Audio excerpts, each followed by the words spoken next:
اسلام ورته څومره لوی عزت ورکو چې د چا په کور کې لور پیدا شوې دا مور او پلار قابل صد مبارکباد دي ځکه چې دا حیات د دې ماشومې بچی چې څومره دا قدمونه په ځمکه ږدي څومره دا نوړی خوراک کوي څومره څښاک کوي او څومره دا د هوا په ساه کې استعمالوي دا هر څه په قیامت کې الله تعالی د مور او د پلار په تله کې اچوي دا هغه بچی ده چې د ژوندي پاتې کېدو حق ورته نو حاصل اسلام د څومره لوی نعمت جوړ کو د اسلام نه مخکې زنانه په خپله میراث وه زنانو ته په وراثت کې څه نه بلکې زنانه خپله میراث وه چې پلار ومړ شو تره ماما به هغه واغشته وې دا زما میراث دی خو د پلار په برخه کې لور ته حساب چا نه ورکوله اسلام وی چې نه پلار مړ شو او 3 روپۍ پرېښوې نو چې دوی ته 2 روپۍ میلاوېږي نو لور ته به هم 1 روپۍ میلاوېږي اوس مستر خلک دا اعتراض خو نشي کولی چې اسلام دا لور محرومه کا خدا اعتراض کوي چې د سړي سره یو شان نه کا دې ته 2 روپۍ پکار وي لیکن دې باندې اسلام پوهېږي چې د دې لور دا 1 روپۍ د زوی د 2 روپو نه سیوا ده سبا به د هغې واده کوي نو دا 1 روپۍ به ښځې ته په مهر کې ورکوي نو دوی سره 1 روپۍ پاتې شو لور سره 1 روپۍ بلکې لور چې چاته واده کېږي نو دا به د خاوند نه په مهر کې 1 روپۍ واخلي نو د لور سره 2 شو دوی سره 1 پاتې شوه بلکې دوی سره 1 نشته د ډېراني مور ورپسې لګېدلې ده دا غوړي راوړه او دا چیني راوړه او دا اوړه راوړه او دا جامې راوړه او دا هغه غریبه هغه خو کنګال شو نو اسلام لور ته زنانه ته د اوس هم دومره لوی حق ورکړی بیا هم زنانه پاتې وه ځان را خبر کړي وی موږ ته زموږ حقوق په عمل کېږي او موږ اسمبلۍ ته نشو تللی او موږ صدر نشو جوړېدی او موږ فلانې نشو جوړولی موږ ډنګلی بای ته موږ کمانډره جوړه کړي او بارډر باندې او هندوستان حمله وکړه څه به کېږي ته چې سړي سره ځان یو شان کول غواړي خو بیا به بارډر ته هم ځي په بارډر باندې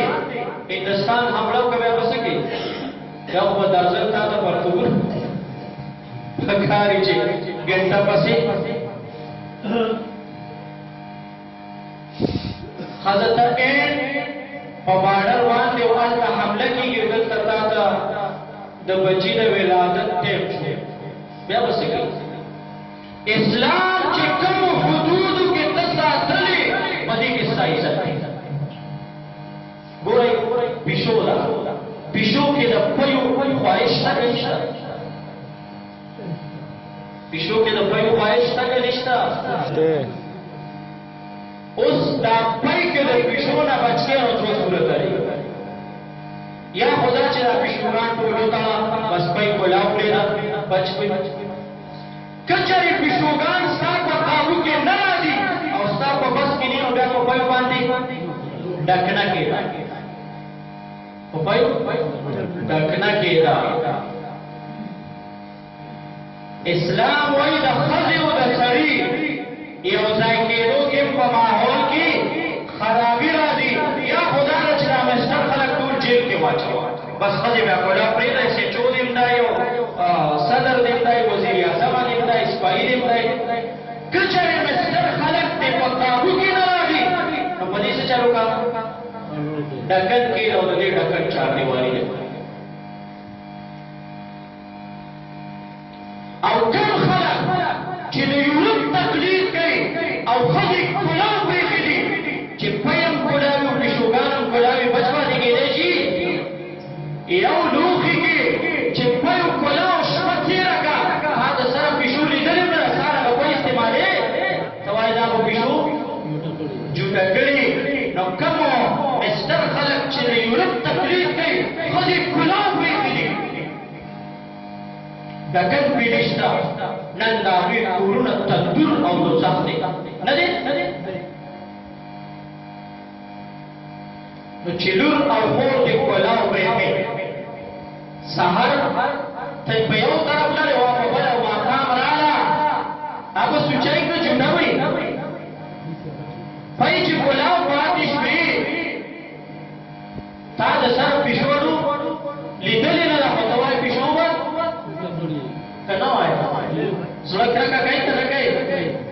دا لونه خپل دي چې موږ سار په جلب واچو پیډو او ماقام راشي زړه مو کرکه نه کوي چې دا وجود شي اسلام چې په کوم حدودو کې تصادري باغی ستا عزت ته نواز وخذي په بری شوي زمون حقوق پامالېږي اسلام چې تا ته کوم حق درکړی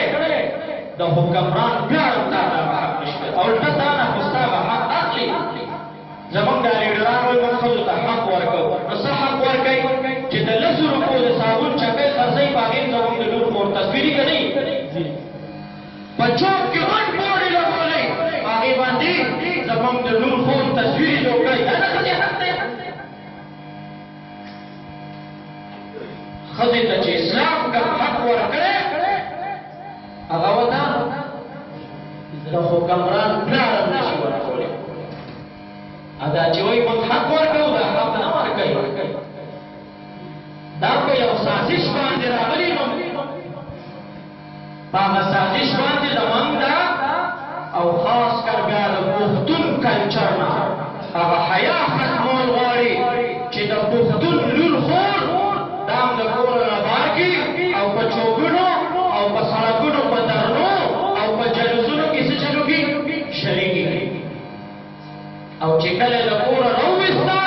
او د دې د سترګو نه هغه حیا ختمه شوه د خدای پیغمبر وایي اذا فاتک الحیا فافعل ما شئت دې لور ته به خبره وکړي چې تاسو یو دیندار سړي ته ورکړو ستا پلار به ورکړي او وایي بابا ما ځان ته بوای فرینډ څه چل کړی ته بېغمه شه ته څه تکلیف وکړې ما ته به دیندار ګورې دیندار څه کې ما ځان ته ښه مولې سولې چې لکه د دریابي ګیلو برید واره څه چل کړي خیلې ما ځان ته هغه خو ښکړی زه ورسره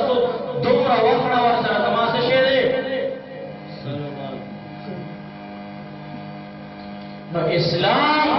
چې زنانو ته کوم حق ورکړی هغې کې د دوی عزت دی نو دنیا او د آخرت د دین او د دنیا نسبت د الله پیغمبر په یو حدیث کې بیان کړی دی چې دنیا دا بې قیمت هم ده او سپکه هم ده دین آخرت د دې په مقابله کې قیمتي هم دی او لوی هم دی نو د خدای لپاره د دنیا د سجاولو په ځای څه چلو کوي ځان ته قبر سجاو کا آخرت سجاو کا الله تعالی دې د عمل توفیق را نصیب کړي پکار د مخالف هزار تقریرا مناسب د حال بس یو کلام دا ساچي او چې زړه کې مینه نه وي مې بنشي د ګلا په تقریرونو حسین ته اشاره بس لاول زمون کو وس کې نشته په اشاره دی الله تعالی تاسو